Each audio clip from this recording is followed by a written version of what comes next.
থাই লটারির চটকদার বিজ্ঞাপন ছাড়ল না পবিত্র কোরআন শরীফকেও। কোরআনুল কারীম ছুঁয়ে, এই যে আমাদের একটা অভ্যাস গড়ে উঠেছে যে আমরা কিছু হলে আমরা কোরআনটা ছুঁয়ে বলি। আল্লাহর কসম করে বলছি, কোরআন ছুঁয়ে আমরা কথা বলি, আমরা কসম করি। কোরআনকে আমরা আমাদের ব্যবসার পাত্র বানিয়ে নিই। কোরআন আল্লাহ তাআলা কসম করার জন্য দেন নাই,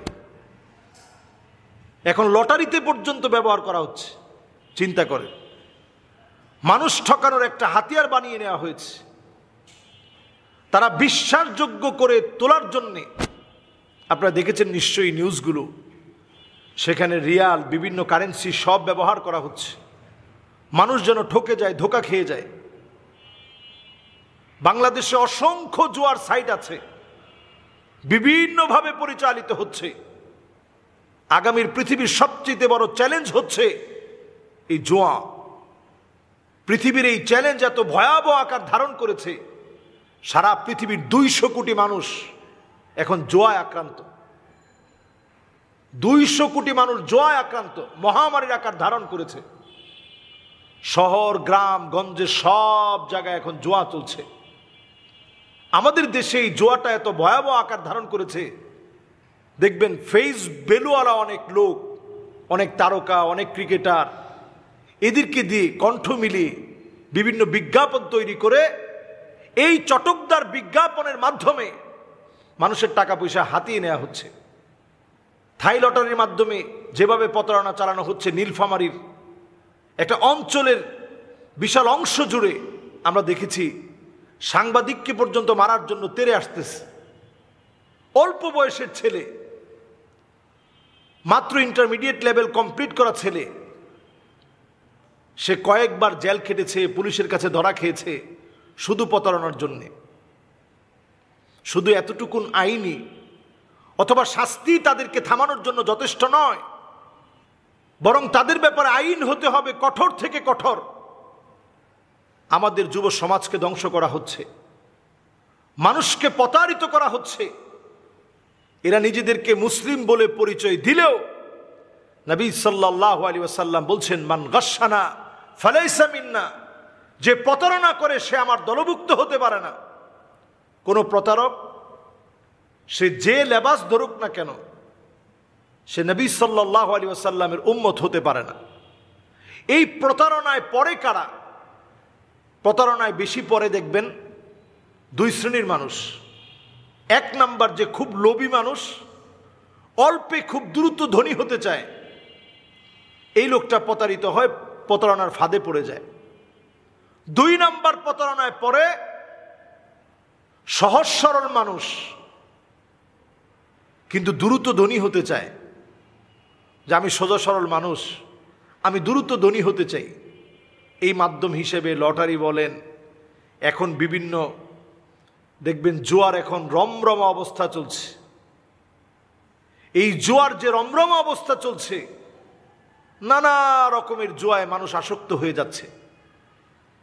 খুব অল্পতেই আমরা এই সমস্ত সাইডের মধ্যে ঢুকে আমরা টাকা পর্যন্ত ইনভেস্ট করতেছি, এক্সপার্ট অপশন সহ। আপনারা দেখবেন সবাই $1 দিয়ে প্রথমে একটা আইডি খুলে কিছু টাকা হয়তো আমার আসবে, এই আশায় আশায় টাকাগুলো খোয়াচ্ছে, প্রতিনিয়ত টাকাগুলো চলে যাচ্ছে। কিন্তু বিজ্ঞাপনটা কত চটকদার। বলা হচ্ছে যে আমি গাড়িটা কিনেছি এক্সপার্ট অপশনের টাকা দিয়ে, এক্সপার্ট অপশনের লভ্যাংশের টাকা দিয়ে গাড়িটা কিনেছি, এই মাসে এই গাড়ি কিনছি, আগামী মাসে আরও একটা গাড়ি কিনবো। বিভিন্নভাবে এই চটকদার বিজ্ঞাপন দিয়ে যারা সহজ সরল মানুষ কিন্তু দ্রুত ধনী হতে চায়, আবার খুব লোভী মানুষ অল্প বিনিয়োগ করে ভালো টাকা পেতে চায়, তারা কিন্তু খুব অল্প সময়ের ভিতরে এই চটকদার বিজ্ঞাপনে ভুলে যায়। যারা প্রতারক, এরা কোরআনুল কারীমকে অপমান করতে সময় নেয় না, কোরআনুল কারীমকে মাথায় তুলতেও তারা সময় নেয় না। এরা দেখবেন কোরআনের মধ্যে হাত রেখে অনেক সময় কসম করে, যে আল্লাহর কসম, কোরআনের কসম করে। খবরদার, কোরআন কসম করার জন্য নয়। ফামান কানা ইউহলিফ ফালইউহলিফ বিল্লাহ, যদি কসম করতে হয় শুধু আল্লাহর নামে কসম করা যাবে, অন্য কোনো নামে কোনো কসম করা যাবে না।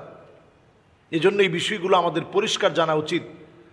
আইনানুগভাবে এটার ব্যাপারে রাষ্ট্রীয়ভাবে ব্যবস্থা নেওয়া হচ্ছে, তারপরেও বারবার চেষ্টা করে ব্যর্থ হচ্ছে। আমাদের সচেতনতা বৃদ্ধি করা এটা আমাদের ইমানই দায়িত্ব। আমি আমার দায়িত্ববোধ থেকে বলছি, আমরা আমাদের নিজ দায়িত্বে আমাদের সন্তানদেরকে, যুব সমাজকে কিভাবে বাঁচানো যায়, মানুষের মধ্যে গণমুখী সেমিনার করা দরকার। গ্রামে গঞ্জে সেমিনার করে মানুষকে কর্মসংস্থানের ব্যবস্থা করে দেওয়া দরকার। নতুন নতুন ব্যবসা বাণিজ্যের থিম এবং চিন্তাগুলো মানুষের মাঝে দেওয়া দরকার, যাতে করে অল্পে ধনী না হয়ে কষ্ট করে আপনি ধনী হবেন। কাসবুর রজুলি বিয়াদিহি, হাত দ্বারা মানুষ যা অর্জন করবে, কষ্ট করে যা অর্জন করবে, এটা আপনার থেকে যাবে। এবং এটা আইয়ুল কাসবি আফদল, নবীজিকে যখন প্রশ্ন করা হলো সবচেয়ে উত্তম রিজিক কোনটা, আল্লাহর হাবিব বললেন মানুষ যা হাত দ্বারা কষ্ট করে অর্জন করে, মানুষ যেটা হাত দিয়ে কষ্ট করে, কষ্টার্জিত শ্রম দিয়ে অর্জন করে, ব্যবসা বাণিজ্য করে অর্জন করে, এটা আল্লাহর কাছে সবচেয়ে উত্তম রিজিক। আল্লাহ রাব্বুল আলামিনের কাছে আমরা কামনা করি আমাদের রিজিকটা যেন হালাল হয়, এ জাতীয় প্রতারকদেরকে যেন দৃষ্টান্তমূলক শাস্তি দেওয়া যায়। জুয়া অপরাধ প্রবণতা থেকে বেঁচে থাকার তৌফিক আল্লাহ দান করুক। জুয়া সম্পূর্ণরূপে হারাম, এ হারাম থেকে বেঁচে থাকতে হবে, বেঁচে থাকতেই হবে। সমাজকে সচেতনতার মধ্য দিয়ে মানুষকে বাঁচানোর চেষ্টা করতে হবে। আসসালামু আলাইকুম ওয়া রাহমাতুল্লাহি ওয়া বারাকাতুহু।